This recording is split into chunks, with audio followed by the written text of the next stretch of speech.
konflik antara dua negara tetangga yang sama-sama merupakan pecahan dari Uni Soviet, yakni Rusia dan Ukraina, makin hari bukannya makin mereda, justru malah makin panas. Dilansir dari kompas.com, mewartakan pada Selasa 18 Januari 2022, para pejabat Rusia mengatakan bahwa Rusia mengirim pasukan dalam jumlah yang tidak ditentukan dari timur jauh negara itu ke Belarusia untuk latihan perang besar. Pengerahan pasukan ini akan meningkatkan kehadiran militer Rusia di dekat Ukraina, di saat Amerika dan sekutu-sekutunya sedang khawatir akan adanya rencana invasi.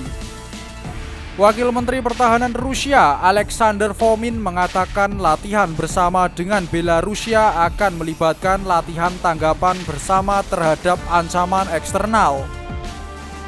Sedangkan Gedung Putih memperingatkan bahwa Rusia dapat menyerang tetangganya itu di setiap titik.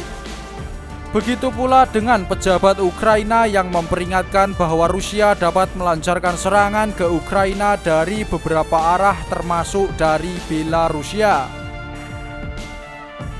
Apalagi mengingat serangkaian pembicaraan pekan lalu antara Rusia, Amerika Serikat, dan NATO gagal memadamkan ketegangan di Ukraina.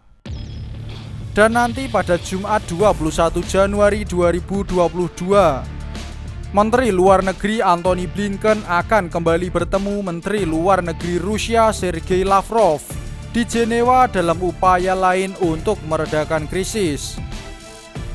Sementara itu, pengerahan pasukan di Belarus akan memakan waktu hingga 9 Februari untuk mengerahkan senjata dan personel sepenuhnya guna menjalankan latihan Allied Resolve 2022 yang diperkirakan akan berlangsung pada 10 hingga 20 Februari nanti. Memang tidak dikatakan berapa banyak pasukan yang akan dilibatkan, tetapi ada dugaan bahwa Rusia akan mengerahkan selusin jet tempur Su-35 dan beberapa unit pertahanan udara ke Belarusia.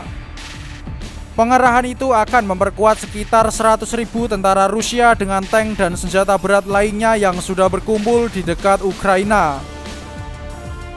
Presiden otoriter Belarusia Alexander Lukashenko mengatakan manuver bersama akan dilakukan di perbatasan barat Belarusia dan di selatan negara itu yang berbatasan dengan Ukraina.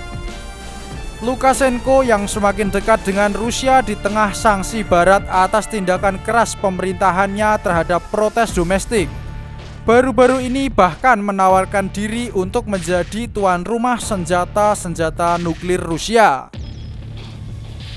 Nah, semoga ke depan konflik antara Ukraina dan Rusia ini dapat segera mereda.